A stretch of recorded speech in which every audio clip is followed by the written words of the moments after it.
Oi, pessoal, boa noite. Eu sou Maria Luísa, sou aluna do terceiro ano de Engenharia Civil na Poli, e em nome da organização da CETEC, eu queria dar boas-vindas a todos. Hoje a gente conta aqui com a presença de Manuel. Ele trabalha na Gerdau, na área de marketing e construção civil, e ele tem experiência no assunto que a gente vai falar hoje, que é torres eólicas de concreto. A gente também conta com a presença de Bianca Meu. Ela também trabalha na área de marketing e construção civil e ela estuda temas de qualidade focados em pesquisa e desenvolvimento. Antes de começar, eu quero dar alguns avisos importantes. A Semana da CETEC está perto de acabar, mas ela ainda não acabou. Então, é muito importante que vocês se inscrevam. A transmissão está acontecendo aqui pelo Facebook, mas se inscrevendo, você concorre aos nossos sorteios, aos nossos brindes, e você também fica recebendo lembretes de quando os nossos eventos vão acontecer, para você não perder. A gente ainda tem eventos amanhã, então não percam. Além disso, aqui nos comentários do Facebook, a gente vai ter o link do Slido. Se vocês quiserem fazer alguma pergunta para os nossos palestrantes, a gente vai selecionar as mais interessantes, vai fazer ao final do evento. Vocês também podem comentar nos comentários do Facebook. A gente vai estar de olho e vai fazer as perguntas de vocês. A gente também vai deixar o link de uma planilha do LinkedIn, que você pode deixar o seu LinkedIn e você também pode adicionar os contatos que já estão lá. É uma oportunidade super interessante de vocês aumentarem a rede de contatos de vocês, que é fundamental para a gente que é estudante, a gente sabe como é. E, por fim, queria iniciar a palestra, dar a palavra aqui para a Bianca, para o Manuel. Um bom evento a todos. Beleza. Bom, boa noite, pessoal. É um prazer estar aqui. Eu quero agradecer a organização da CETEC por ter convidado a gente para participar. Tem sido um evento muito bacana, a gente acompanhou aí ao longo da semana, e é muito importante para a Gerdau fazer parte e apoiar eventos como esse. Então, a gente está muito feliz e espero que a gente consiga contribuir aí para o conhecimento de vocês com algumas coisas que a gente conhece. Cleons, quer dar uma palavrinha? Boa noite. Também, como a Bianca falou, agradecendo aí a organização do CETEC, né, da semana. A Gerdau, ela está sempre buscando estar aí próximo, digamos, às entidades, contribuir, digamos, aí com a formação de vocês aí. Então, a gente está aqui de coração aberto para poder tentar trazer para vocês aqui a nossa experiência, o nosso dia a dia, tentar mostrar para vocês um pouco do mercado, tentar mostrar para vocês aquilo que a gente tem vivenciado no nosso dia a dia no mercado da construção civil. Falando um pouco da minha formação, como a Bianca falou, trabalho na Gerdau, trabalho na área de desenvolvimento técnico de mercado, então damos apoio a todos os nossos clientes, apoiamos as entidades, apoiamos os fornecedores, então estamos ali próximo de toda a cadeia da construção civil. E como formação também sou engenheiro civil como vocês, sou técnico de edificações e tenho especialização em fundações de estruturas de concreto. Legal. Vamos lá? Vamos começar então. Como já foi amplamente divulgado, né, hoje a gente vai conversar um pouquinho sobre torres eólicas de concreto, um pouco sobre a tecnologia e os desafios que essa solução exige.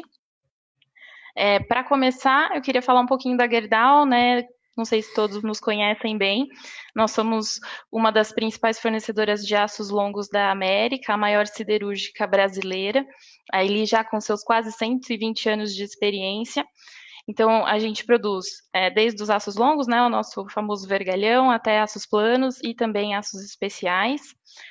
Somos a maior recicladora da América Latina. Nossa principal matéria-prima é a sucata, que vai virar o aço, né? Então, devido a essa matéria-prima, a gente consegue ter um volume grande aí de material reciclado. Temos ações listadas em algumas bolsas de valores pelo mundo, e o nosso foco principal de atuação é nas Américas. Antes da gente entrar propriamente no tema aí das torres eólicas, queria trazer uma contextualização sobre a questão de produtividade, que vai estar muito atrelado à escolha ali do nosso sistema que a gente vai tratar. Quando a gente fala de produtividade, né, o que é? Nada mais é do que o valor ou a quantidade que eu produzi sobre o recurso que eu empreguei para ter essa produção. Então, é um índice que leva esses dois conteúdos assim em consideração. Quando a gente pensa na construção civil, a gente sabe que a produtividade é uma dor bastante grande, porque a gente não tem uma evolução tão grande. A gente trouxe esse gráfico aqui, ele é de um estudo da McKinsey de 2017, e ele mostra a evolução ao longo de 20 anos do valor bruto adicionado na hora trabalhada. O que isso quer dizer? O quanto que esse valor, né, cresceu ao longo dos anos quando a gente fala do emprego. Aí aqui a gente tem na linha azul a manufatura, então você vê que teve um valor adicionado considerável, a economia num total na cinza, e a construção na linha laranja, que segue num patamar quase que contínuo, teve pouquíssimos avanços. Então, a produtividade é um tema importante quando a gente fala em construção civil. Quais fatores que a gente considera mais fundamentais nessa questão?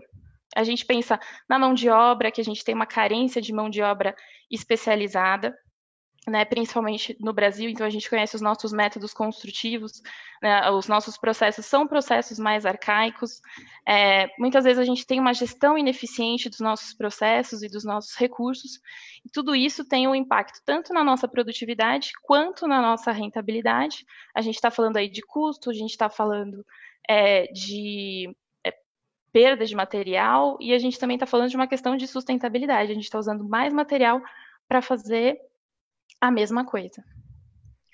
Então, a gente trouxe aqui o que a gente pode fazer para alavancar a produtividade nesse segmento da construção civil. A gente vai desde ali do comecinho do projeto, né? Então, que melhorias eu posso trazer para o meu projeto para deixar ele mais racionalizado e logo mais produtivo? O que eu posso alterar no meu planejamento de execução para ter uma diminuição aí nos meus custos e perdas? Métodos de gestão que eu posso adotar que vão ser mais racionalizados, ter uma mão de obra mais qualificada e também adotar tanto equipamentos quanto materiais, como métodos construtivos mais produtivos e, quando eu falo de métodos construtivos mesmo, mais industrializados. Quando eu levo a minha produção, eu tiro ela do canteiro de obra e levo ela para a fábrica, eu trago ali uma racionalização importante que auxilia aí nessa produtividade.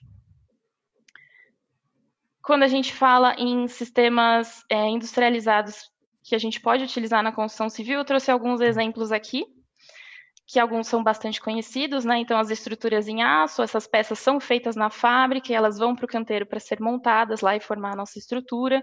A gente tem o steel frame e o wood frame, que também são sistemas industrializados.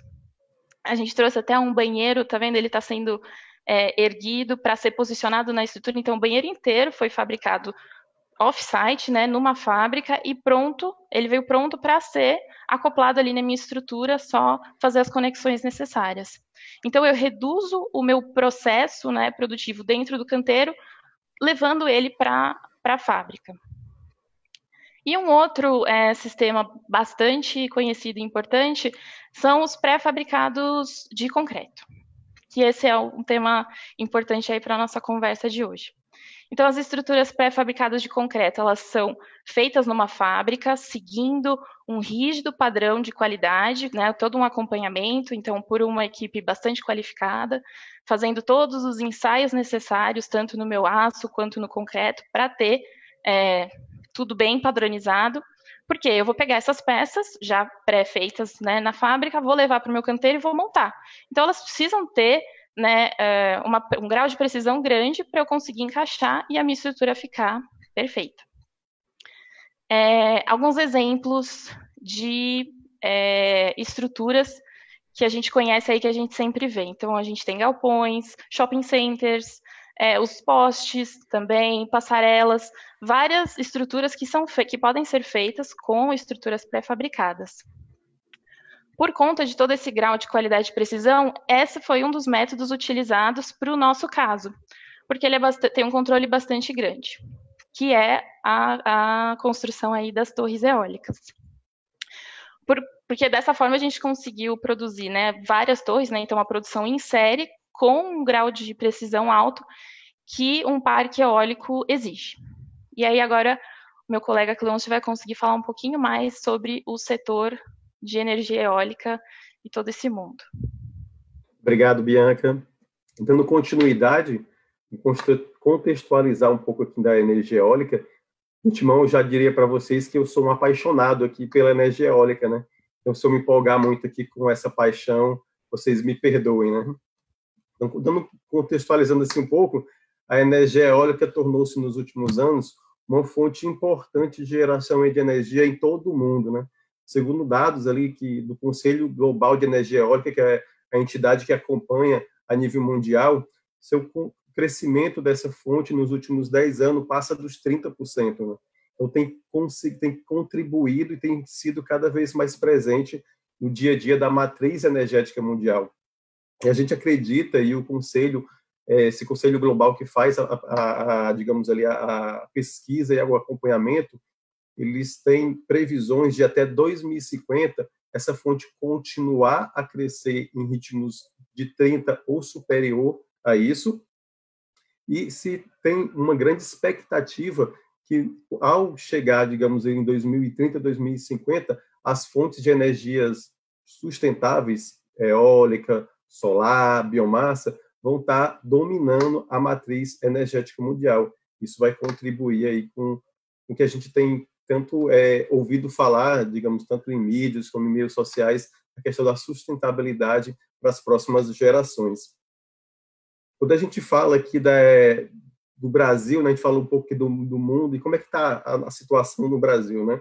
Então, o Brasil, ele hoje... Pode voltar lá, por favor, Bianca? Então, o Brasil hoje ele está em 7º lugar, a gente consegue ver, digamos, aí pela foto que a gente colocou. Então, a gente vem, nos últimos anos, conseguindo evoluir a cada ano. Então, a nossa matriz energética, ela está, cada dia que passa, sendo consolidada através da energia eólica. A energia eólica, hoje, ela é a segunda fonte da matriz energética brasileira, perdendo apenas para a energia hidráulica, que a gente já conhece, né? que domina fortemente o nosso país.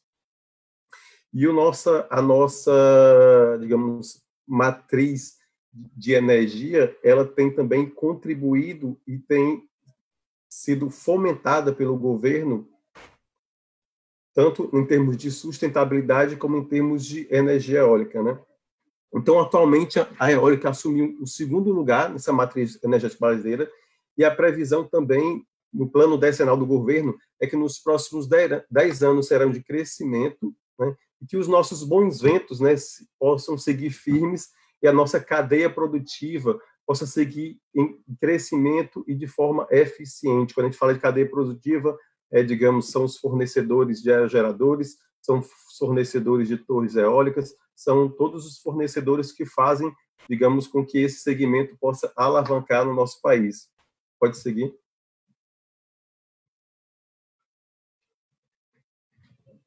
Aí, falando um pouco de como é que está distribuído aqui, pode continuar. Isso, mais um, acho. Não. Pronto, desculpa. Então, entendendo como é que está distribuído aqui essa nossa capacidade, essa nossa evolução da energia eólica no nosso país. Então, a gente trouxe aqui um gráfico mostrando como é que está distribuído em cada região. A gente percebe que 80% dos parques eólicos brasileiros estão concentrados no Nordeste. Então, é uma região que tem os melhores ventos do mundo para a produção de energia eólica. Então, os bons ventos, né? Quais são esses melhores ventos para a produção de energia eólica? São ventos mais constantes, então você precisa de ventos constantes, que tem uma velocidade estável, então não pode variar muito essa velocidade, precisa ser uma velocidade estável, e que não mude de direção com muita frequência. Então, a gente precisa de ventos constantes, que tenham uma velocidade estável e que não mude de direção. Os nossos aerogeradores, eles têm tecnologia para identificar, digamos, ali, se os ventos são constantes. Ele identifica a velocidade do vento, se o vento tiver, digamos, ali, numa velocidade superior a que o aerogerador é capaz de gerar energia, ele vai inverter a pá, colocar um pá um pouco na vertical em relação ao vento, para poder deixar aquele vento passar, então ele para ali de produzir, e também ele identifica a direção do vento. O aerogerador ele tem, digamos ali, tecnologia para identificar em qual é a melhor direção de captar aquele vento, então ele faz a movimentação do aerogerador para poder pegar ali o melhor vento. Então, uma região que tem ventos constantes, que tem velocidade estável e que tem uma frequência na sua direção, é onde a gente consegue ter o melhor aproveitamento da energia eólica, né? Quando a gente fala de energia eólica, a gente fala ali de fator de capacidade, trazendo um pouco do que seria esse fator de capacidade. Digamos, eu tenho um parque eólico que ele tem uma capacidade de produzir 100 megawatts ano. Se ele aí durante todo o ano ele produziu 30 megawatts, então ele tem um fator de capacidade de 30%. Então, entendendo um pouco como é que está isso a termos de mundo e trazendo um pouco para o Brasil, o fator de capacidade médio do mundo hoje é de 34%. Quando a gente vem para o Brasil, esse fator de capacidade está girando em torno de 40%, 43%. Quando a gente traz para o Nordeste, que a gente está falando aqui onde tem os melhores ventos, ele pode chegar a 60%. Então, a gente chega quase que o dobro de fator de capacidade, né, do mundial. Então, a gente tem a gente tem um potencial muito grande a ser desenvolvido da energia eólica em nosso país. Pode seguir. Então, como eu falei para vocês que sou um apaixonado aqui pela fonte, eu vou trazer alguns dados aqui para vocês conhecerem um pouco mais de como é que está essa fonte, essa matriz energética distribuída hoje no nosso país. Hoje, o tamanho da indústria ela está se concentrada ali em 16 gigawatts de capacidade instalada, como eu já comentei. Aquele dado de que estamos em 7º lugar é dado de 2019. Acredito que a gente vai chegar até o final do ano próximo ali do 6º lugar, perdendo para a China, Estados Unidos, Alemanha, talvez Espanha. Então, a gente vai estar muito próximo ali, em termos de capacidade, de todos os países desenvolvidos. Hoje, temos 637 parques eólicos instalados e operando em nosso país. Então, temos aí um pouco mais de 7.738 aerogeradores em operação em nosso país e distribuídos, como a gente acabou de mostrar, em 12 estados, e hoje muito concentrado no Nordeste, em função dos ventos aqui constantes, ventos que trazem, digamos, um bom fator de capacidade para a produção de energia eólica. E alguns outros dados aqui para poder, como é que essa fonte se comportou no ano de 2019. Então, tivemos aí 55,9 terawatts de energia gerados, né, que corresponde aí ao abastecimento de 28,8 milhões de casas abastecidas mensalmente, em médias.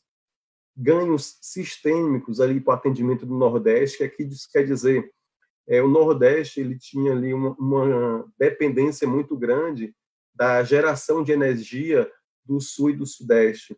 Então, em alguns momentos, passávamos por dificuldades e com o incremento dessa energia eólica e sendo produzida aqui no Nordeste, temos aí conseguido aí ganhos significativos aí para o sistema como um todo. Temos aí uma economia, um ganho de emissão de toneladas de CO2 evitadas, né? Então, 22,9 milhões de toneladas de CO2 evitadas, o equivalente à emissão anual de cerca de 21,7 milhões de automóveis. A gente consegue aí uma fonte sustentável e que, com certeza, junto com outras fontes sustentáveis, vai ajudar, com certeza, a gente deixar para as próximas gerações um futuro melhor. Em termos de investimento, né, a gente tem aí um segmento muito forte, trabalhando uma cadeia produtiva muito forte, tem aí no ano de 2019 a gente teve 3,45 bilhões de dólares investidos nessa fonte. Pode seguir, Bianca. Então, a gente vai contextualizar aqui um pouco como a Gerdau ela tem contribuído, como a Gerdau ela tem se comportado e se colocado perante essa cadeia produtiva para que essa fonte ela possa estar cada vez mais sólida, né? vai apresentar aqui todos os componentes de uma torre eólica, para que você possa entender como ela trabalha e como funciona. O primeiro componente são as pás. Então, a Gerdau ela tem ali uma linha de fixadores, né? Ela produz em sua unidade de aços especiais uma linha de fixadores e anéis para poder fazer a sustentação e a fixação dessas pás. Temos a nacelle. Na nacelle também os mesmos parafusos, né? Os mesmos fixadores que são unidos tanto na pás, também a gente utiliza na nacelle. De caixa de engrenagem, temos ali uma unidade, né, Gerdau Summits, que ela tem ali uma produção específica para produzir essa caixa de engrenagem para o mercado de eólica.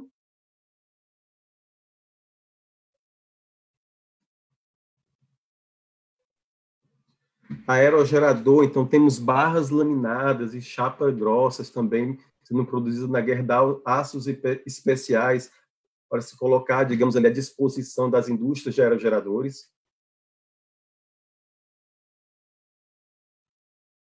Quando a gente traz aqui o segmento torre, temos aí para fazer a fixação flanges, também produzidos em chapa grossa, corpo metálico, também produzindo chapa grossa para as torres metálicas, e vergalhões para estruturas de concreto, que a gente já vai estar mergulhando e aprofundando um pouco mais.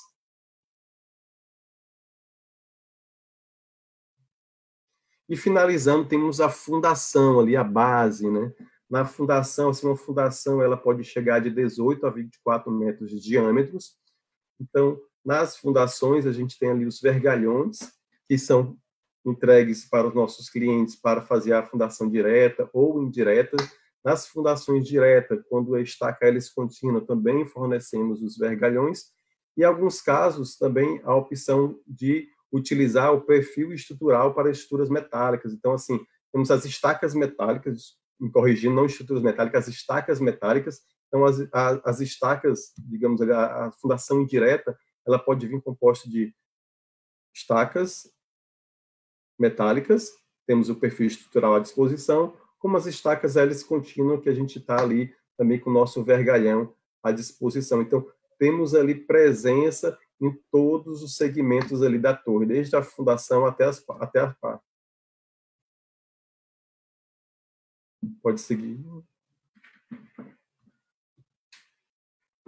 Então, vamos entrar aqui no nosso case, né? Então, o case que vamos apresentar é o Complexo Eólico de Cotia e São Miguel. O investidor desse parque eólico é a Copel, Companhia Paranaense de Energia. Os aerogeradores foram da WEG. A produção aí das torres foi da DTS, que foi uma parceria da 2A Engenharia e a TIA Pré-Fabricados. E a execução da fundação e toda a infraestrutura necessária do parque, quem executou foi a 2A Engenharia. Então, como temos aí descrito, né, então foram construídas aí 2.533 aduelas para compor 149 torres, né? Então, cada torre era necessário de 17 aduelas. Então, o complexo eólico ali de Cotia e Bento Miguel, localizado no Rio Grande do Norte. Esse é o nosso case que a gente vai agora falar um pouco dele para vocês. Então, falando um pouco, digamos, do projeto de forma macro, né? Então, o projeto ele contempla torres pré-fabricadas em concreto alto-adensável. Todos já conhecem, já ouviram falar, o concreto alto-adensável e apresenta grande fluidez e alta trabalhabilidade, ou seja, é um concreto muito plástico. Essa autodensabilidade do concreto fresco oferece uma excelente capacidade de preenchimento do espaço vazio e o envolvimento das barras de aço, assim como outros obstáculos que a gente vai observar ao longo da palestra, que o concreto ser autoadensável contribuiu bastante para o sucesso do projeto. E no projeto ele contemplava uma resistência mínima de 60 MPa, vocês vão observar aí, na medida que a gente vai falando, que a gente chegou aí a patamares de 80, 90 e até 110 MPa de resistência. o que é considerado aí concreto de alto desempenho e concreto aí de alta resistência, né, que é o CAD e o CAR, que a gente também já ouviu falar. Então, o concreto de alta resistência e o CAR se caracteriza por atingir uma alta resistência em uma pouca idade. Então, como são peças pré-fabricadas, eu preciso que esse material ele tenha ali, nas suas primeiras idades, uma alta resistência para poder, como eu vou mostrar daqui a um pouco mais, qual seria o porquê disso. Eu acho que vocês já devem estar ali compreendendo. Então, é um concreto menos poroso, ele é mais compacto que o concreto comum, então ele também contribui ali na questão da corrosão, na questão da vida útil da estrutura. E, digamos, falando um pouco aqui entre o CAD e o CAR, qual seria a diferença, que muitas vezes até eu tenho ali algumas dúvidas, né? Então eu tenho que consultar ali meus amigos da área de concreto, porque eu sou muito mais ligado na área de aço, mas assim, o principal diferencial assim na forma conceitual entre o CAR e o CAD é que o primeiro, ele é desenvolvido com foco na obtenção de alta resistência, uma resistência rápida. Então o CAR, ele tem esse objetivo de alta resistência e uma resistência rápida, enquanto o segundo, né, de concreto de alto desempenho, se refere a um material elaborado de olho na durabilidade, que também é muito necessário aqui nesse projeto. A gente vai mostrar ali onde ele está instalado. Então, principalmente aí perante as atmosferas agressivas, você vai observar, quando a gente vai mostrar alguns vídeos, que esse parque está muito próximo ali do litoral, então tem que ter um cuidado extra ali em relação à durabilidade dessa estrutura. Falando de armadura, o projeto ele contemplava armadura passiva em aço CA50 ali das bitolas 6.3 até o 32 milímetros, e armadura ativa em cordoalhos de 7 fios engraxadas, como a gente consegue observar, plastificada, aquela CP 190 de 15,2 milímetros. As aduelas, acho que vai ficar mais fácil nos próximos slides, elas ligadas lateralmente por armadura passiva, então pelas barras de 32 milímetros ali grauteadas, e na base e no topo por armadura ativa para fixar e também protendidos depois esses parafusos e grauteados. Pode seguir. Então, falando um pouco da composição da torre, como é que ela se comportava, a torre ela era composta por 5 tramos, totalizando 120 metros de altura. Né? Então, a torre ela tinha 120 metros e, por curiosidade, ali as pás elas giram em torno de 55 a 60 metros. Então, como é que seria essa composição? Tínhamos ali o que a gente chama de tramo 1, tramo 2, tramo 3, 4 e 5. Cada tramo, como a gente pode observar pela figura, então a gente consegue observar aí da figura, a gente visualiza ali 4 tramos. Então, o primeiro tramo, que é o tramo 1, ele é composto por 6 aduelas de 30 metros de comprimento, pesando aí aproximadamente 59 toneladas, então um material aí que precisava de guindastes robustos para poder fazer o seu içamento. O tramo 2 aí é dividindo, você vai afunilando, digamos, essa torre, era composto de 4 aduelas ali de mais ou menos 23 metros de comprimento, também pesando aproximadamente entre 57 a 59 toneladas. O tramo 3, 3 aduelas, 21 metros. Tramo 4, 2 aduelas. E o tramo 5, finalizando, 23 metros de comprimento. Logo em seguida, você já vem com o aerogerador e uma estrutura metálica que faz a ligação entre a torre de concreto e a estrutura metálica. Pode seguir, Bianca. Então, vamos aqui iniciar um pouco aqui do nosso bate-papo, como é que foi esse processo de fabricação, né? Trazendo esse case ali, como é que foi o nosso dia a dia junto com o cliente, como é que foi o dia a dia do cliente.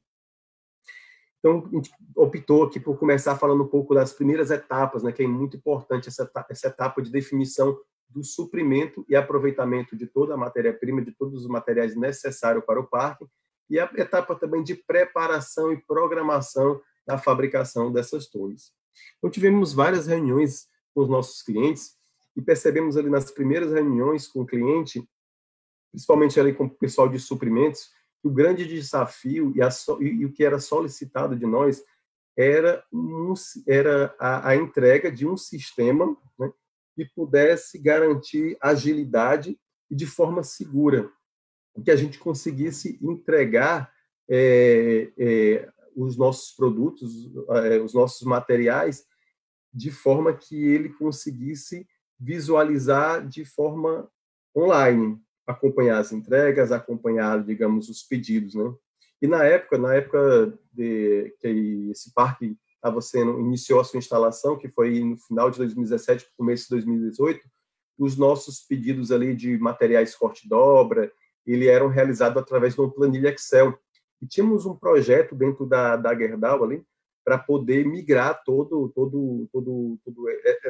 esses pedidos, essa integração com o cliente para uma única plataforma.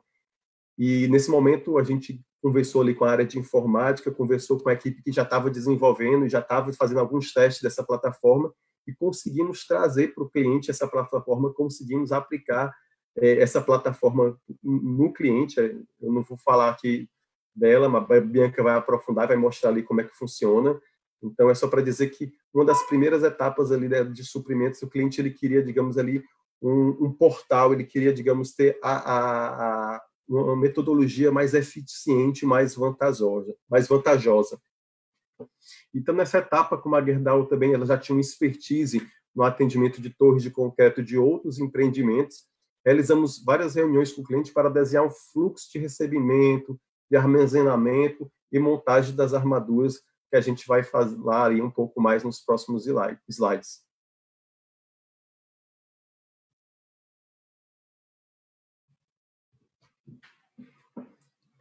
Então, a primeira operação ali que muitas vezes o cliente, em alguns momentos, ele tende a não ter atenção e a não ter cuidado, e a gente sempre ali, quando está próximo do cliente, a gente fala da importância que é essa etapa de recebimento e estocagem das armaduras.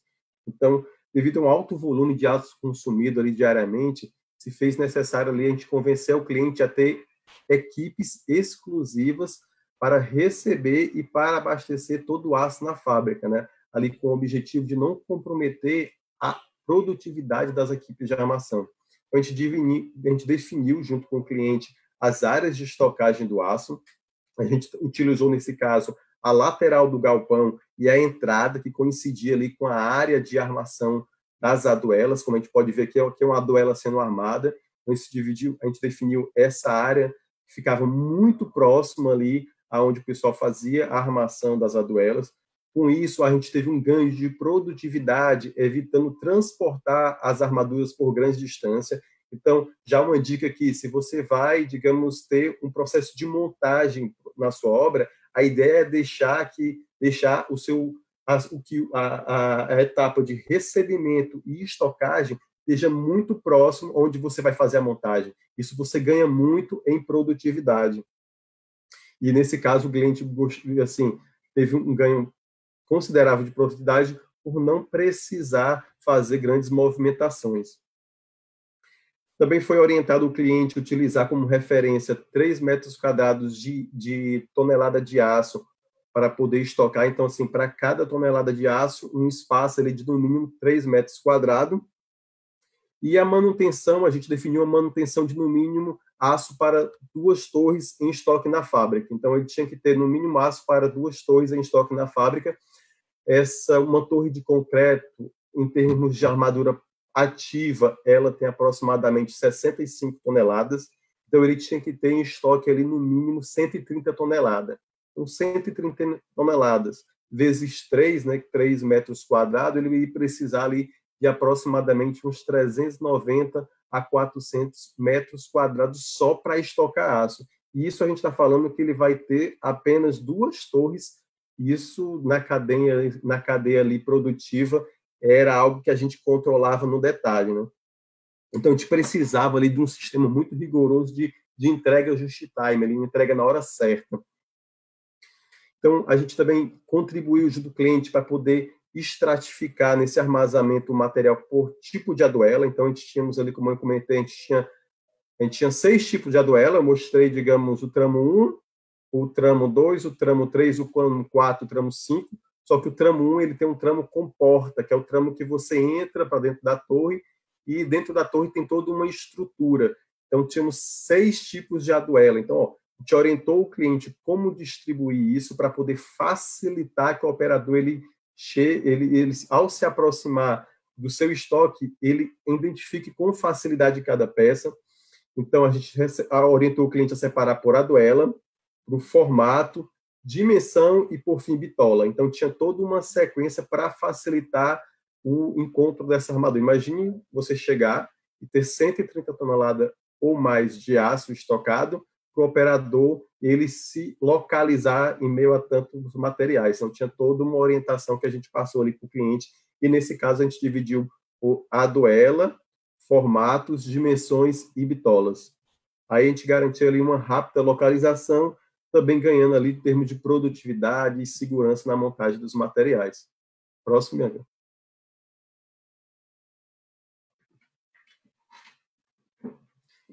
A gente fala aqui de armação das aduelas, então todo esse cuidado para, em termos de recebimento, estocagem, para que a equipe ele consiga chegar facilmente nas armaduras, que é uma etapa que precisa de toda uma atenção. E, como eu falei, diariamente eram consumidas 30 toneladas de aço passivo, e cada aduela possui, em média, 500 posições. Imagine você montar 500 posições por dia, que dá ali umas 30 toneladas. A gente falou no slide anterior que tínhamos estoque de 130 toneladas e eram consumidas 30 toneladas por dia. Então, o cliente ele tinha um estoque de 4 dias e ele tinha entrega quase todo dia. Então, eu tinha que fazer rodar o estoque do cliente, não podia deixar ele em momento nenhum na mão. Imagine só, você tem um parque de 149 torres sendo construídos e, ao mesmo tempo, montados. Faltou material, equipe de produção de aço ficou parada, equipe de produção de aço ficou parada, concreto parou, o pessoal de pintura, o pessoal ali de limpeza vai parar, o pessoal de transporte vai parar, a equipe também ali que está fazendo a montagem das torres vai parar. Então, tem toda uma estrutura que precisa ser desenhada, né, e construída de forma industrializada. Então, realmente, era um canteiro ali bem distribuído. A gente estava ali junto com o cliente, vivendo o dia a dia.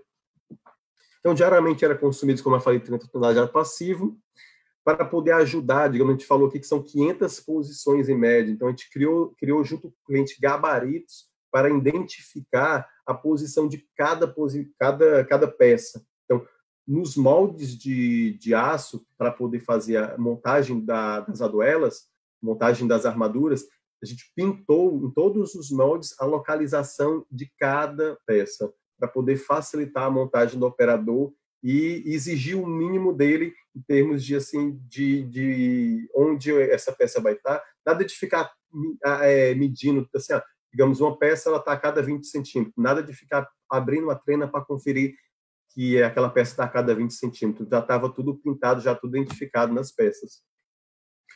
Então, como eu comentei, são 30 toneladas, e esse material, as torres, vocês vão observar na medida que a gente vai passar as fotos, ele tem um mix muito concentrado na bitola de 8 a 12,5. A gente considera que ainda é um mix fino, voltado aqui para as torres de concreto. Na fundação, não. Na fundação, a gente tem um mix mais grosso, ele vai do 25 até o 40 milímetros, mas nas torres, não, a gente tem uma concentração, por mais que eu comentei ali que a gente tem bitolas de 32 milímetros, na fundação grande mix, ele está ali concentrado nas bitolas de 8 e 12,5.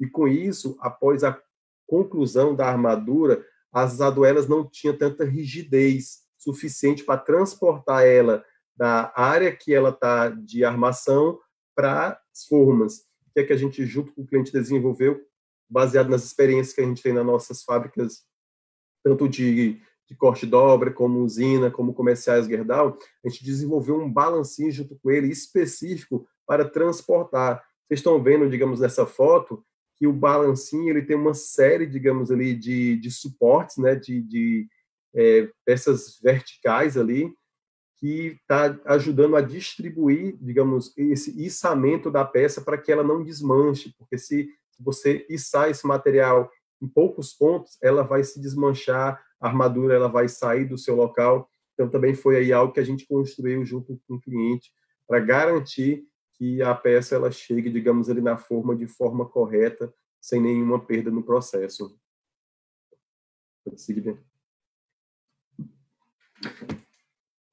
Aqui, vamos lá para a próxima etapa. Então, aqui falando um pouco da liberação das atoelas para a forma. Então, assim, para evitar retrabalho, a gente falou ali de 500 posições numa aduela. Então, para evitar retrabalho, a equipe de qualidade, ela passava conferindo essas peças quando o material estava sendo a 30% da sua armação, 60% e 100%. Com isso, você, se houvesse alguma anomalia, algum erro, você não perdia para, no final, ter que desmanchar a peça e fazer novamente, né? Trazendo aqui para vocês também uma das posições críticas que a gente tinha, digamos, nessas peças, nessas aduelas, era a colocação das barras de 32 milímetros. A ligação entre um tramo e outro é feito através das barras de 32 milímetros. Então, essa barra de 32 milímetros, ela tinha que estar 100% na vertical. Se ela não tivesse na vertical, quando eu vim encaixar um outro tramo em cima desse, ele não consegue encaixar.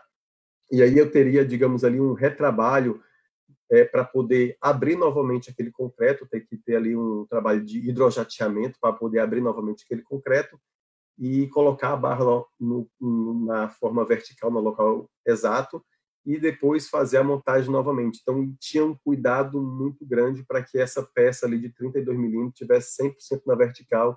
Então, a equipe de qualidade estava ali atenta e acompanhando no detalhe essa montagem. Então, a gente falou ali que foram 2.533 aduelas. Vou dizer para vocês que teve alguns momentos que isso não ficou 100% na vertical, teve. Foi preciso, em algumas aduelas, fazer ali esse trabalho de hidrojateamento e retirar a barra e colocar uma nova barra e fazer, digamos, ali o retrabalho, teve, mas foi mínimo, né? Teve um grande controle que evitou isso.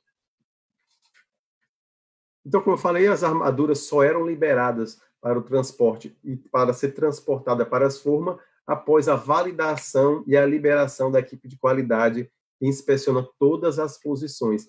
Todo esse processo de montagem de armadura durava em torno ali de 8 horas. Então, finalizada aqui essa etapa de armação, a gente vamos aqui para a finalização e fechamento da forma.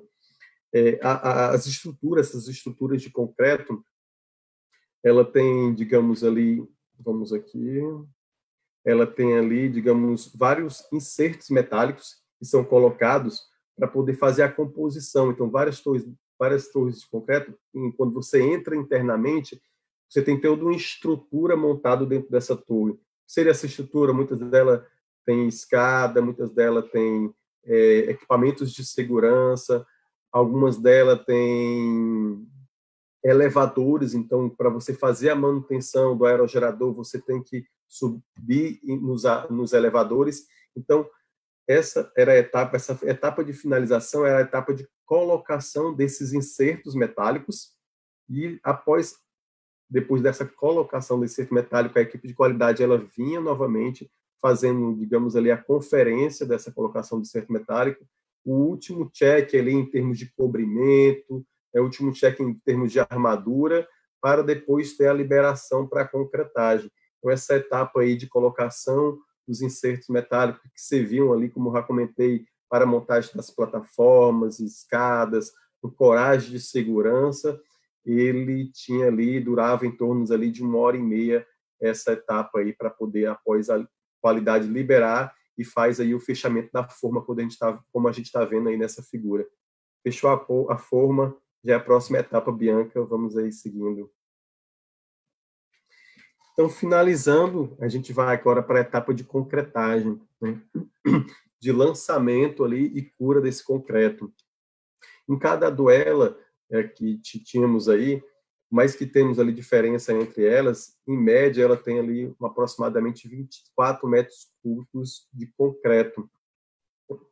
E cada aduela dessa, na hora da sua concretagem, os carros que, digamos, serviam para poder transportar o concreto da usina, da central, que já ficava ali do lado, para o pátio, né, ali onde ficava, digamos, as formas, eles precisavam sair ali com no mínimo no máximo 3 metros cúbicos de concreto.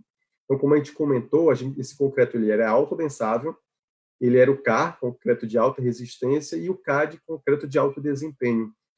Então, isso exigia que o carro, eu não podia abastecer, digamos, o carro de concreto com mais do que 3 metros cúbicos. Por quê? Porque a gente corria o risco de, antes de eu lançar o concreto, esse concreto já iniciar a cura e ele já está endurecido no momento do lançamento, e eu não consegui fazer o lançamento. Então, a gente tinha realmente ali uma etapa que era limitada de concretagem, então demorava um pouco por conta dessa limitação. Então, os carros eles ficavam ali em linhas, aguardando de 3 em 3 metros cúbicos, que eram feitas aí a concretagem desse material. Então, se usava aí em torno de 24 carros aí para poder concretar uma duela, eles vinham ali só de 3 em 3 metros cúbicos. Nas nossas obras, a gente observa que tem carro de concreto até 12 metros cúbicos, 8 é o padrão, 9, mas lá a gente estava limitado, né, por conta desse concreto ele endurecer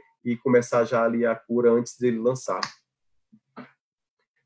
Então, as peças, né, de concreto, após a concretagem, ela ficava ali o processo de cura, e essa desforma ela era apenas liberada e o material ele era transportado para seguir para o restante do fluxo quando o concreto atingisse 20 MPa. Então, só poderia desformar e fazer, digamos ali, o transporte para a área externa para poder iniciar ali a minha limpeza da peça e os meus checks quando esse concreto atingisse ali 20 MPa.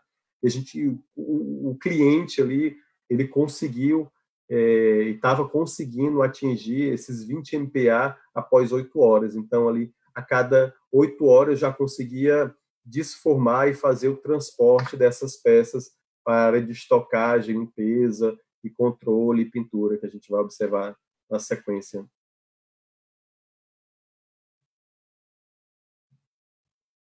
Então, o que a gente quis trazer aqui para vocês um pouco dos controles que eram utilizados no processo em relação ao concreto, à armação e ao fechamento. Então, frisando aqui novamente, né, no processo de fabricação, o termo de aço, a gente tinha um controle rigoroso ali na ordem de 5 milímetros, 5 milímetros, que é meio centímetro, é o que a gente exigia ali das nossas equipes que faziam corte e dobra ali desse material para entregar. Então, não é algo que a gente vê no dia a dia nas nossas obras de mobiliário e de infraestrutura como um todo. Então, o pré-fabricado a gente, né, trata com uma atenção maior. E em termos de fechamento de forma, ali a tolerância em relação aos insertos, a gente tinha uma tolerância maior, era 20 milímetros, ali 2 centímetros, não ia atrapalhar a colocação dos insertos metálicos. E alguns ensaios aí do concreto fez na central, eu acho que vocês já estão vendo na cadeira de estruturas ali de materiais, em termos de fluidez, habilidade passante. Então, a habilidade passante, você vê esse cone que você está vendo aí, onde o concreto fluido ele está passando, né? Então, o concreto ali de alto desempenho e também o CAA, ele precisa de que se tenha esse controle de habilidade passante, massa unitária, ar incorporado, coluna de segregação para observar se os materiais estão ou não segregando. Então, tinha todo esse cuidado com concreto na usina. Pode passar, Bianca. Alguns controles e alguns certificados ali que faziam parte do dia a dia da qualidade, com todos os certificados de aço, de cordoária, de cimento, incluindo ali o teor de álcalis. O controle de desmoldagem, como a gente já tinha falado ali, através de ensaio de resistência de concreto para transporte. Então, esse concreto a gente se fazia necessário, antes de fazer o transporte, fazer o rompimento de alguns corpos de prova para saber se realmente tinha atingido ali seus 20 MPa para poder liberar para o transporte. Esse controle de reparação de aduelas após a desmoldagem para detecção de falhas e fissuras. Então, por mais que se tinha todo um cuidado e atenção ali no concreto, em alguns momentos algumas peças elas saíam com algumas bicheiras, então você tinha que vir ali e trabalhar o concreto. Controle dimensional do recobrimento da armadura, né, do concreto, verificação das peças pelo pacômetro.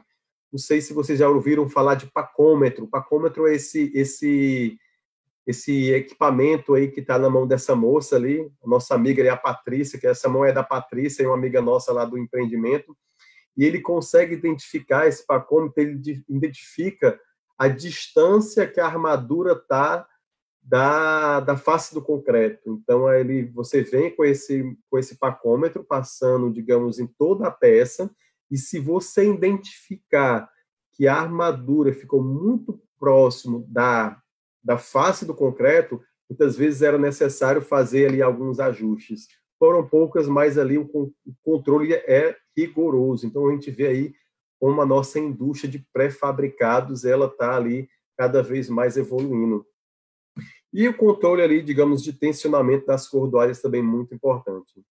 Pode seguir, Bianca.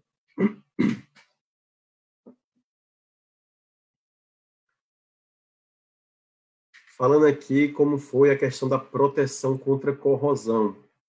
Nesse projeto, a proteção contra a corrosão da estrutura, ela estava baseada na manutenção do recobrimento, né? Então, ou seja, as peças elas deveriam sair com cobrimento especificado no projeto.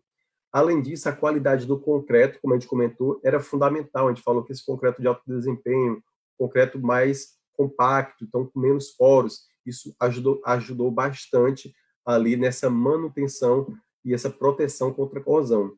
Só que esse projeto ele teve uma particularidade que o cliente final, ele exigiu o requisito de proteção por pintura. Então, diante de todos os controles que já tínhamos ali de recobrimento, de um concreto de alto desempenho, ainda teve todo um processo ali de pintura dessa estrutura. Então, a superfície ela é preparada ali de modo a apresentar uma rugosidade e garantir ali a aderência dessa tinta. Então, superfícies lisas, com certeza, ali eram evitadas para poder ter realmente ali a aderência da tinta. Pode seguir, Bianca.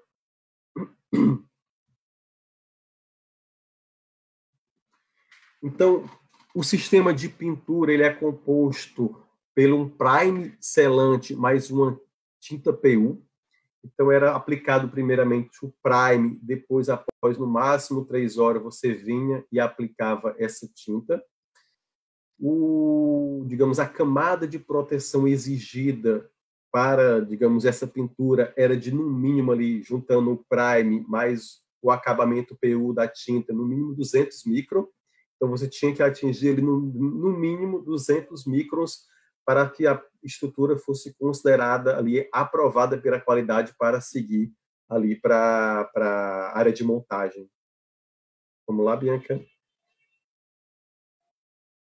Falando um pouco, então, só detalhando um pouco ali do processo. Então, primeiro, você fez o transporte, desmoldou a peça, fez o transporte para a área de estoque do cliente, e entrava primeiro a equipe de limpeza, então a equipe entrava fazendo a limpeza de toda a superfície. Depois entrava, digamos, ali o pessoal da qualidade para ver como é que estava o controle da umidade, para poder ver se a equipe para aplicação do Prime já poderia entrar aplicando, digamos, ali o Prime. Depois dessa aplicação do Prime, entrava a equipe da pintura, fazendo a pintura para poder conseguir ali chegar nos 200 microns.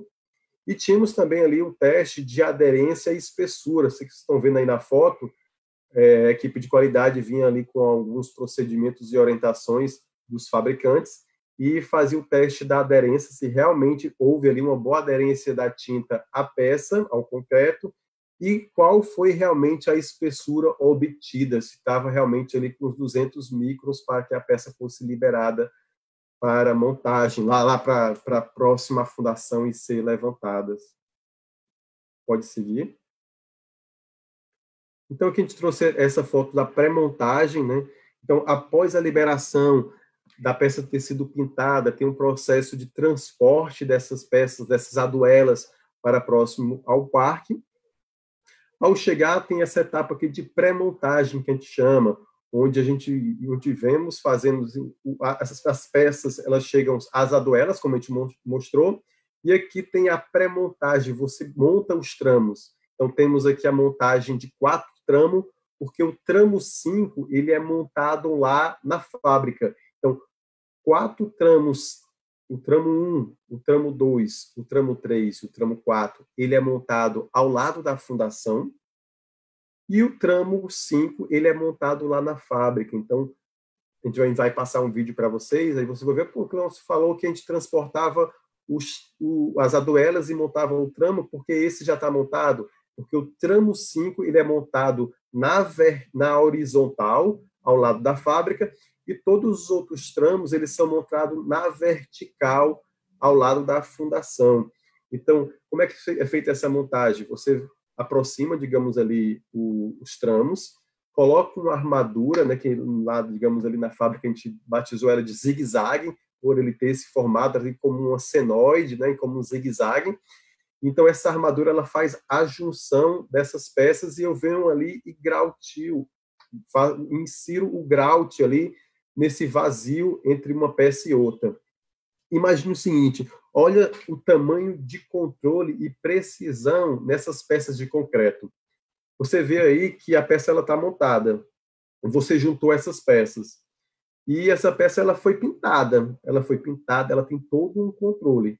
No momento que você joga o grout, se tiver qualquer, digamos ali, espaço entre elas, o grout vai sair. Ia sujar toda a peça. Então, existia, digamos, nessas peças um controle rigoroso. Então, realmente elas se encaixavam 100%. Muitas vezes a gente comenta ali que a nossa Constituição Civil não consegue, digamos, atingir precisões em algumas dimensões e algumas peças.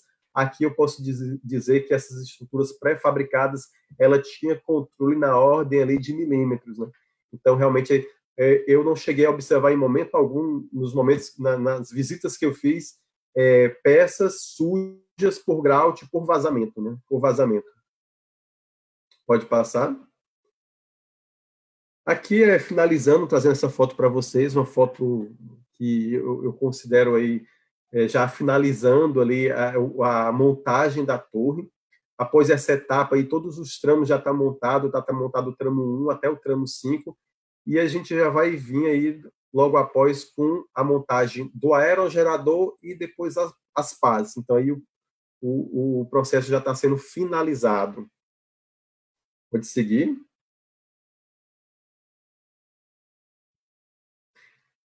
Só um pause.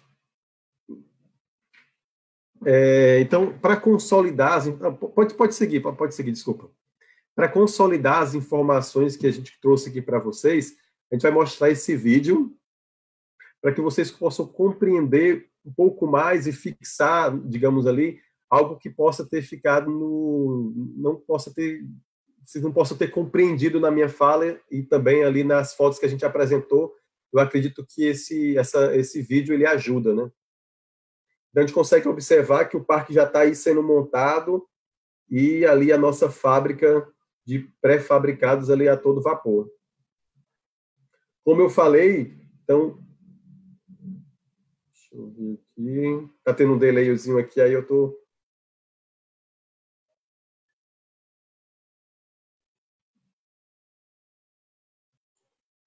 Ela travou aí para você? Não, tá seguindo.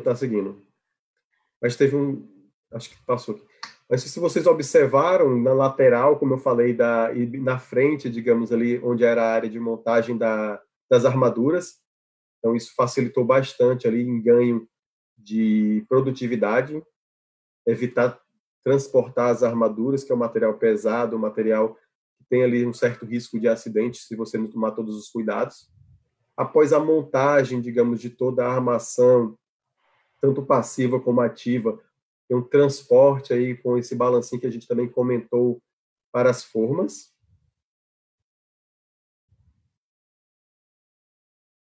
Todo o processo 100% inspecionado e acompanhado pela área de qualidade. Aí a forma já está com desmoldante, já vemos esse brilho, né? É o brilho do desmoldante, junto com as cadeirinhas para dar ali o recobrimento. e formas de metálicas ali, trazendo, digamos, aquela precisão que eu comentei agora há pouco, que era necessária para evitar, digamos ali, qualquer interferência no processo. Aí o pátio de estocagem, nossa usina ali já do lado, usina de concreto. Observem aí quando passar ali no vídeo para ver ali a resistência que a gente conseguiu atingir no corpo de prova que vai ser estourado, para vocês observarem ali qual a resistência que esse concreto estava sendo atingido. Então, ali uma tensão MPa de 110 MPa naquele corpo de prova rompido.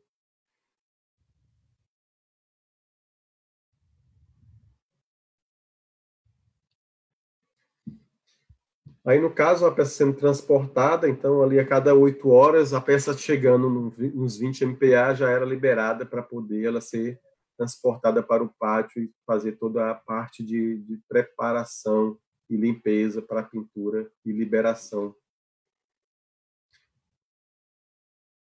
Não comentei também com vocês aí a parte da proteção.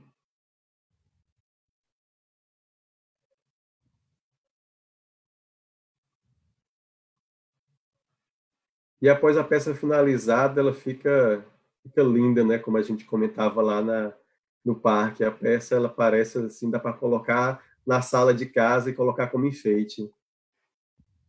Aí eu comentei o tramo 5 sendo montado ali ao lado da fábrica, montado na horizontal. E todos os outros eram montados na vertical.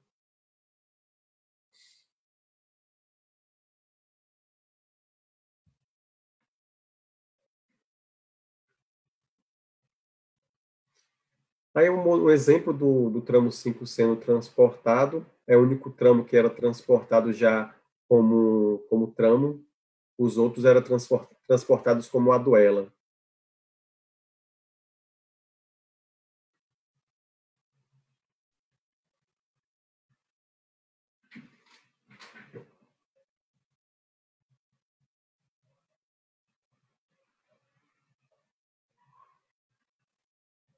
A gente finalizou aqui essa parte, agora a Bianca ela vai mergulhar ali e apresentar todo o esforço que a Gerdau fez para atender ali as necessidades desse projeto. Vou te seguir, Bianca, agora é com você. Vamos lá, então. O Cleôncio mostrou bastante aí dos desafios, né, e das exigências que um projeto como esse traz aqui, né, principalmente para nossos fornecedores, inclusive. Então, os projetos de torre eólicas, a gente consegue definir que tem 3 grandes desafios para o fornecedor de aço. O volume, porque, né, são volumes muito grandes de aço para ser fornecido. Então, a torre tem mais de 100 metros, né, de altura. A questão de produção, então, algumas peças, elas são bastante complexas, né, as peças que vão compor a minha armadura. Então, em alguns casos, a gente precisou voltar para a nossa fábrica de corte e dobra e reavaliar alguns dos nossos procedimentos para a gente conseguir se adequar a essa complexidade e conseguir trazer essas peças aí para o nosso cliente. E, né, a questão da tolerância, então, como o Cleôncio comentou, uma tolerância com uma rigidez muito grande, nos 5 milímetros, né, de variação que eu podia ter nas minhas peças. Então, essa exigência dimensional foi um grande desafio também. Eu trouxe aqui 2 dos princípios que a gente tem na Gerdau que foram fundamentais para a gente conseguir atender bem esse cliente. O primeiro é que cada cliente é único, então quando a gente senta com o cliente, a gente entende a necessidade dele, a gente identifica, né, que algumas questões são diferentes do resto, né, dos nossos clientes, então para cada um a gente tem uma atenção e desenvolve um projeto. E também a parte de aprender, desaprender e reaprender, que isso a gente tem aqui e a gente também pode levar para a vida, né? Então, a gente tem um processo, esse processo funciona, né? E aí a gente vai para um novo desafio que a gente precisa reaprender alguma coisa que a gente já achava que já sabia muito bem. Então, esses 2 propósitos, né, foram muito importantes, esses 2 princípios foram muito importantes para a gente conseguir fazer esse atendimento. E agora vamos assim, passo a passo. Começando pela matéria-prima. Esse foi um primeiro ponto que a gente precisou definir. Então, pensando aí nas exigências, né, e para trazer uma qualidade e uma precisão grande, a gente optou por utilizar o carretel. Então, o carretel é um vergalhão, né, em formato de rolo. Depois a gente endireita essas peças, corta e dobra elas no formato necessário pelo projeto. Para fazer esse endireitamento, a gente utiliza um equipamento especial que vai desbobinar. Quando a gente desbobina outros tipos de rolo, né, a gente pode ter uma torção ali do meu vergalhão e ele perde um pouco dessa retilinidade, né, digamos assim. Então ele pode ficar um pouco torto. Então, com o carretel, a gente tem esse desbobinamento tangencial. Então, eu não tenho uma torção que garante uma peça mais correta, digamos assim. Então, se você quiser... Precisa, né? Mais precisa, a palavra me fugiu. Então, esse foi um ponto bastante importante. Outra questão importante, né, é que tanto na torre quanto na base, que não é o caso que a gente trouxe aqui, a gente tem uma exigência de algumas bitolas bastante grossas, né? Então, a gente vai em bitolas de 25 milímetros, 32 até o 40. Então, ter essa capacidade de produzir bitolas grossas para conseguir fornecer matéria-prima para esse cliente também foi um ponto importante. E o eólico é um segmento que exige bastante essas bitolas mais grossas. Aí, falando um pouquinho da parte ali de planejamento, o Cleoncio tinha comentado sobre como é que é essa recepção do projeto e como é que o cliente passava, né, as peças para a gente poder fazer essa produção. Então, antes essas informações de projeto vinham em planilhas, e ali, né, em 2017 para 2018, a gente estava desenvolvendo já o nosso portal Corte Dobra, que é um portal online, onde o cliente consegue colocar o projeto lá e acompanhar como é que está acontecendo o planilhamento das peças. Então, a equipe técnica da Gerdau faz o planilhamento de acordo com o projeto de armaduras, as programações das produções dessas peças e até o acompanhamento ali da entrega, como é que estão os meus pedidos. Para esse cliente que tem assim essa necessidade de ter um cronograma bastante rígido, muito por conta também de ter uma área de estocagem reduzida, o portal veio muito bem aceito, porque ele conseguia acompanhar. Tem um relatório para ver qual foi o volume que ele solicitou, que ele já recebeu, do que foi faturado, do que está para ser entregue. Então, ele tinha toda a gestão aí de recebimento, né, do aço nesse portal. Então, foi um lugar para ele acessar todas essas informações de forma mais rápida. Aí agora falando um pouquinho da parte de planilhamento e de uma questão específica que aconteceu para esse cliente que a gente geralmente não faz, por exemplo, com o segmento imobiliário. Então a gente recebe o projeto, planilha essas peças para elas serem produzidas. Especificamente para projetos eólicos e alguns outros projetos de infraestrutura, a gente adota, junto com o cliente, um protocolo técnico de atendimento. Esse protocolo ele vai trazer uma série de informações que são exigências que em outros projetos não são tão rígidas, mas para esse especificamente são. Então, por exemplo, as tolerâncias, né, de 5 milímetros ou outras, quais são os critérios de recebimento e identificação. Então, a gente viu que são muitas peças que compõem a armadura, todas elas precisam estar bem identificadas para quando o meu operário for lá montar essa armação, ele não se perder nas peças, né? Tá tudo bem identificado. Algumas peças, a gente vai ver mais para frente, são peças críticas.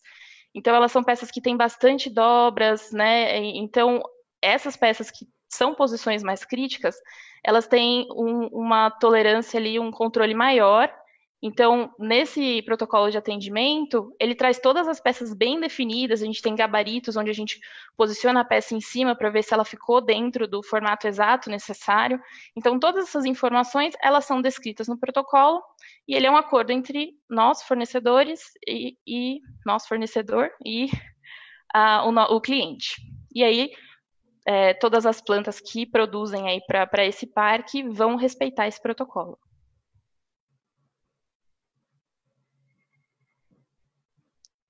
Aí, falando um pouquinho da entrega.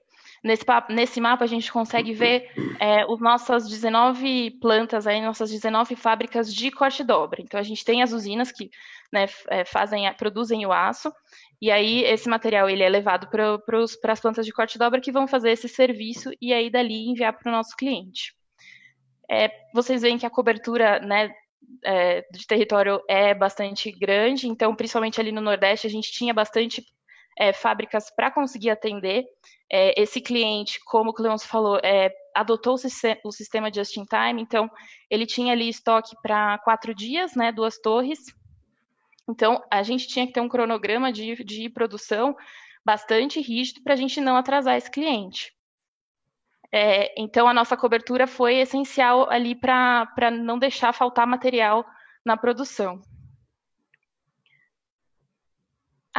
Outra questão importante, né? Como todas as fábricas são Gerdau, elas se conversam.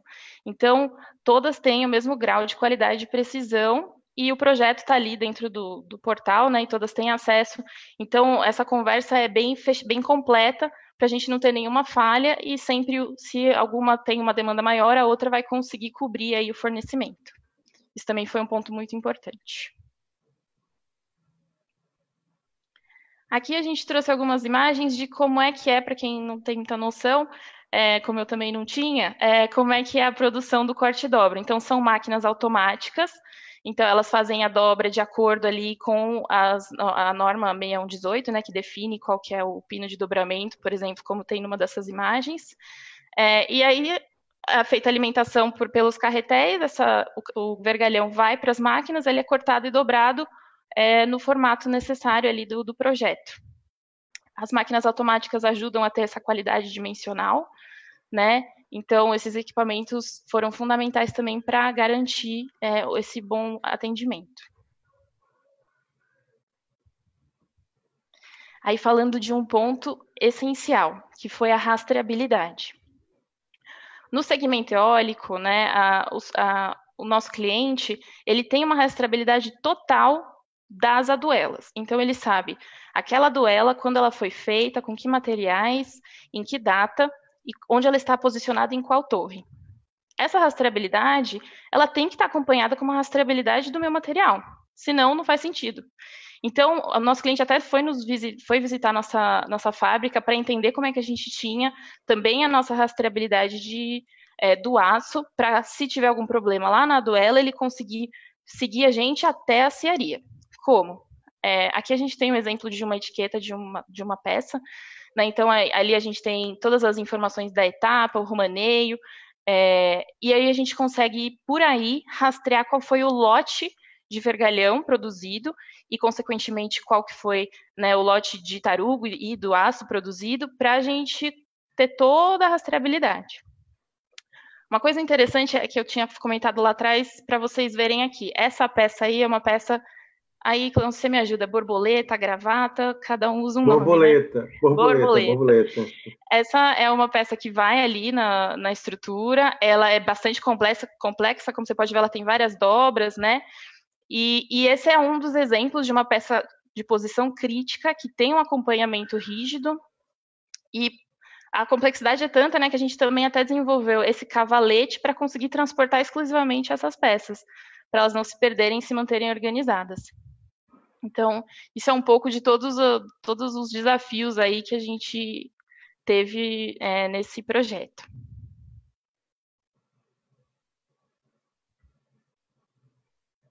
Aí, agora falando um pouco de entrega, então também a entrega era crucial, como eu disse, para ter toda essa logística, para não comprometer o cronograma do nosso cliente. O Cleoncio comentou, né? Se faltar parar o aço, vai parar a concretagem, vai parar os próximos, chegando no nível até de eu ter ali um guindaste que tem um custo alto e ele ficar alguns dias parados porque a minha produção parou. Então, a gente não podia deixar isso acontecer com o nosso cliente. Então, toda a nossa entrega tinha um cronograma bastante rígido. E outro ponto, Bianca, só contribuindo, não sei se você ia falar, desculpa, em relação à entrega, você vê aí o nível de qualidade em relação à colocação dos materiais na carreta. A gente está falando aí da ordem de 5 milímetros de tolerância, Então, se eu tenho todo um cuidado na produção, mas na hora de carregar e transportar não tenho esse cuidado, a gente vai perder tudo que a gente fez ali na produção. Então, Sim. também tem esse cuidado ali na hora de transportar, de movimentar o material, né? Porque se a gente fizer alguma força a mais, a gente pode dobrar uma peça a mais do que ela deveria, por exemplo, né? E aí comprometer o trabalho que foi feito na fábrica. Bom ponto. E aqui eu trago uma outra exigência aí, uma outra requisição do nosso cliente em termos de acompanhamento de qualidade, que foi o ensaio de fadiga dos nossos vergalhões. Então, o ensaio de fadiga no sentido axial. Esse ensaio ele não está descrito nas nossas normas brasileiras, a 7480, ela comenta já do ensaio com vergalhão já concretado, né? Mas especificamente para o segmento eólico, se a gente for pensar, a torre eólica, ela fica constantemente solicitada, né, estressada pelo vento, então ela está sempre sendo solicitada. Então é importante que a gente garanta que os materiais, tanto aço quanto concreto, eles estejam aptos a suportar essa fadiga. Então a gente adotou esse ensaio, né, para garantir para o nosso cliente que o nosso vergalhão também passava, e passou muito bem, né, como o Leôncio acompanhou. E a gente conseguiu se adaptar para conseguir trazer essa segurança para o nosso cliente. Esqueci de comentar. O ensaio de fadiga que a gente utilizou foi seguindo uma norma europeia, uma norma DIN, que está aqui descrita abaixo, depois se vocês quiserem mais detalhes. Bom, do tema, né, desse caso era isso, vocês sentiram aí a dimensão dos desafios que uma torre eólica tem, né, para ser produzida. Aqui a gente trouxe um link para os nossos catálogos e manuais. Então, além de produzir aço, né, a Gerdau gosta bastante de produzir conteúdo e de divulgar esse conteúdo técnico. Tem bastante informação legal, principalmente aí nessa fase que a gente está aprendendo, está estudando. Então, ter uma biblioteca boa é importante.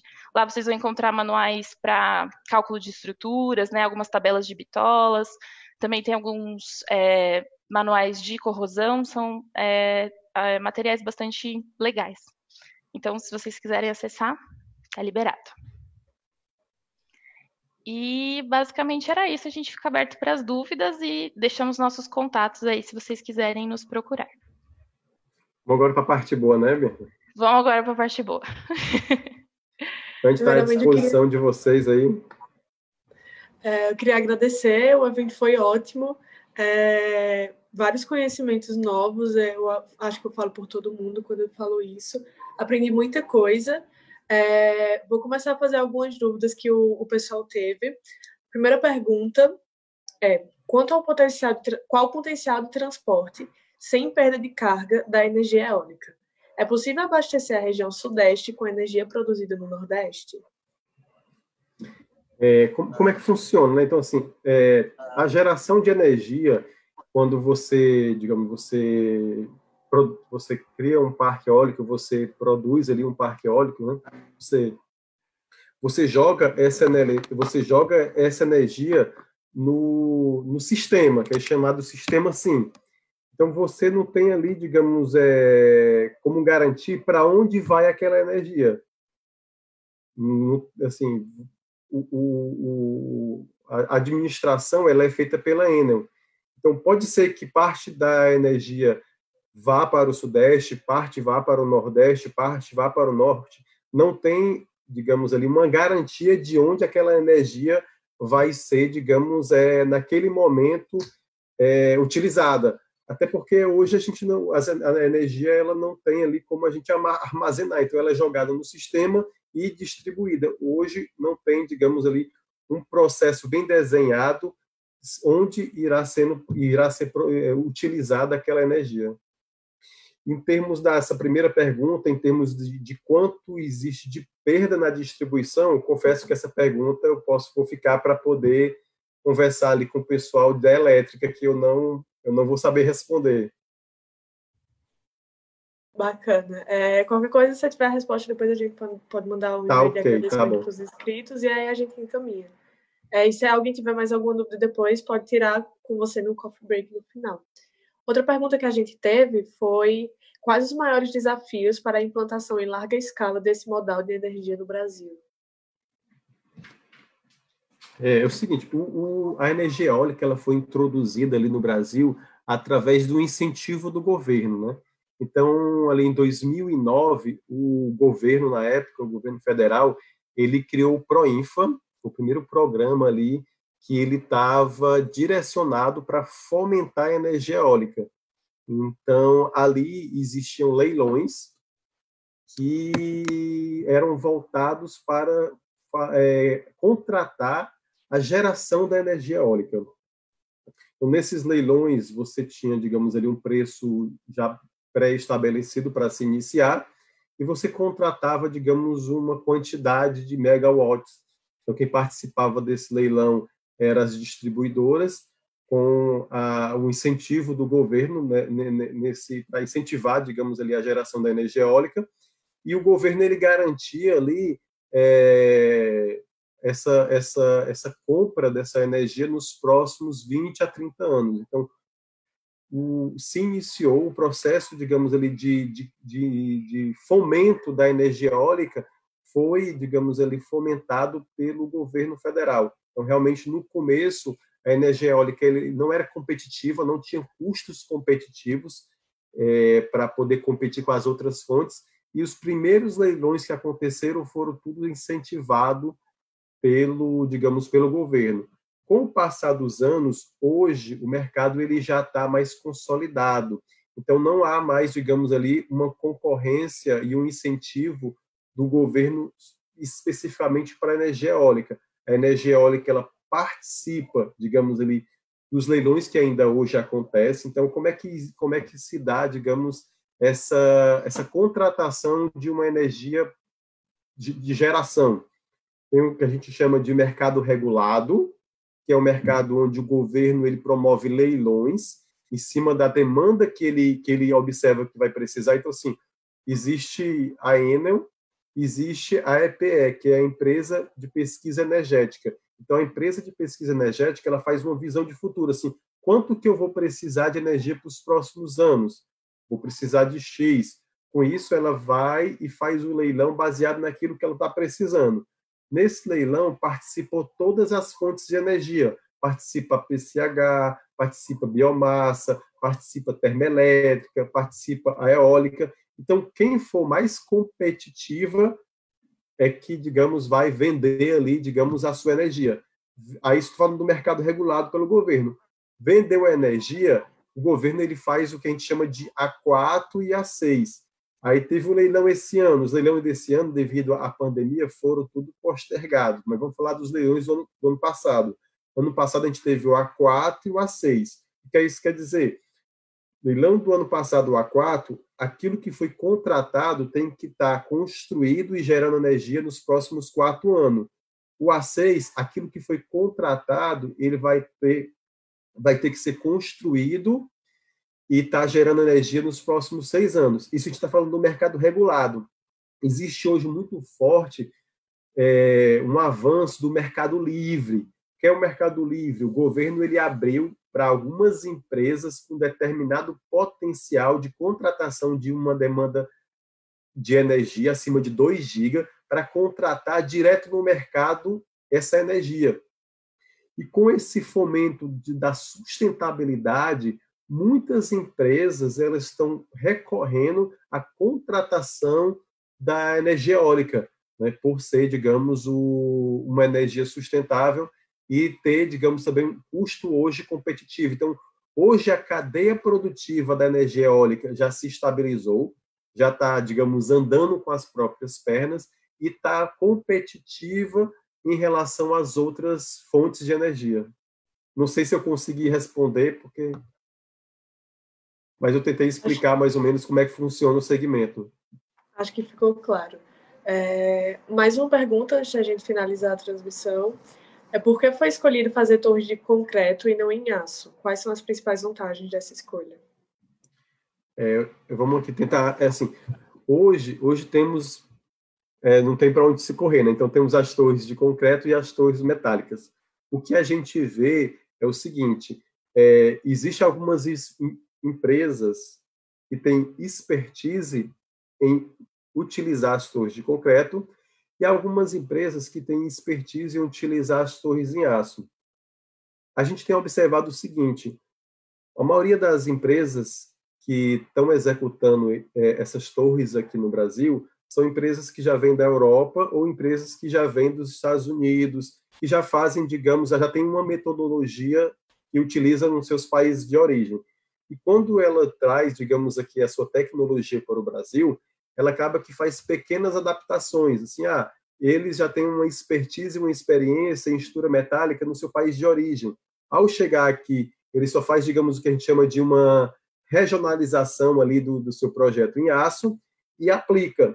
A mesma coisa tem acontecido com as torres de concreto. Alguns clientes que têm aquela expertise já nos seus países de origem em concreto, ao trazer para o Brasil, então, utiliza. Então, assim, você vê clientes dizendo que é muito competitivo em aço e não trocaria pelo concreto, e empresas que estão com concreto, que é muito competitivo em concreto e não trocaria por aço. Então, eu percebo que muitas vezes vai muito da expertise que cada fabricante, digamos, do aerogerador, ele tem ali. E aquele conhecimento adquirido. complementando, né, Cleoncio, a gente também tem uma questão de custo, até uma certa, não sei se você me ajuda aí, né, mas até uma certa altura dessa torre, né, ela é mais viável, ela é viável em aço. A partir de uma certa altura, então a gente chega aí nas torres de 100, 130 metros, em termos de custo, as de concreto armado acabam se tornando mais viáveis, e aí também por isso, esse pode ser um dos motivos também de adoção delas. A gente tinha até, digamos, ali 2018, assim, até contextualizando, assim, as torres hoje que estão sendo instaladas no Brasil, hoje, elas variam entre 110 a 120, 125 metros. Então, as torres, tanto de aço como de concreto, elas variam até 110, 125. Então, essa é a altura hoje das torres, tanto de aço como de concreto. A gente teve um movimento nos últimos anos dos aerogeradores de saírem ali de potências de 2 mega, de 3 mega, para potência agora de 5, de 4, de 6 mega. Então, a gente, para isso, precisa, digamos, torres mais robustas, né? E tanto o segmento ali do aço como do concreto, eles conseguiram acompanhar e evoluir e estão atendendo, digamos, ali de forma muito igual, muito competitiva, as duas soluções, né? Principalmente ali em 2018, 2019, principalmente ali as torres de aço, que eram, digamos, trabalhavam muito com as torres ali até 80, 90 metros, hoje eles já estão ali trabalhando com torres de 125, 120 metros e, assim, conseguindo ser bem competitivos. Então, eu percebo que vai muito da expertise, digamos, ali daquele fabricante do aerogerador. Normalmente, o fabricante do aerogerador, quando ele é contratado, ele é responsável também pela torre. Então, ele é responsável tanto pelo aerogerador e pela torre. Então, dependendo da expertise que ele tem ali, da experiência que ele já vem ao longo dos anos, ele acaba continuando ali com aquele projeto. Eu não tenho percebido ainda uma competição entre as soluções. Eu tenho percebido que tem, digamos, ali alguns clientes que têm, digamos, são bem competitivos no aço e outros que são bem competitivos no concreto e ambos estão, digamos, ali andando bem com ambas as soluções. Obrigada aí por me corrigir, Cleoncio. Mas existia sim, acho que existia sim, digamos, isso até 2017, 2018, e foi aí que a indústria do aço entrou e conseguiu contribuir. Algo também relacionado à regionalização ali de alguns componentes. Legal. Acho que ficou claro. A gente vai encerrar a transmissão aqui no Facebook, mas as perguntas vão continuar a serem feitas no Coffee Break virtual. A gente já está com o link do Zoom nos comentários, então sintam-se à vontade para entrar. E, antes de finalizar, eu ressalto a importância de responder o feedback. A gente também colocou o link do feedback nos comentários. É muito importante porque não só a gente consegue construir uma CETEC cada vez melhor, como você também pode participar dos nossos sorteios. Para esse evento, a gente vai sortear uma vaga no treinamento do Instituto CMA de Problem Solving, e a gente também vai sortear um curso de gestão financeira oferecido pela Voito para as pessoas que responderem o feedback. Então, é muito importante, a gente vai acabar, eu agradeço muito a presença de todos, agradeço a Bianca, agradeço ao Manuel, o evento foi maravilhoso, acredito que todo mundo concorda, e é isso, muito obrigada, confiram os eventos de amanhã, a gente ainda tem um mini curso e ainda tem uma palestra amanhã, a CETEC também vai contar com pós-eventos, ainda tem muita coisa para acontecer, então fiquem por dentro da nossa programação. Muito obrigada. A gente também agradece, e também a Gerdau agradece aí o convite. Muito obrigada, pessoal.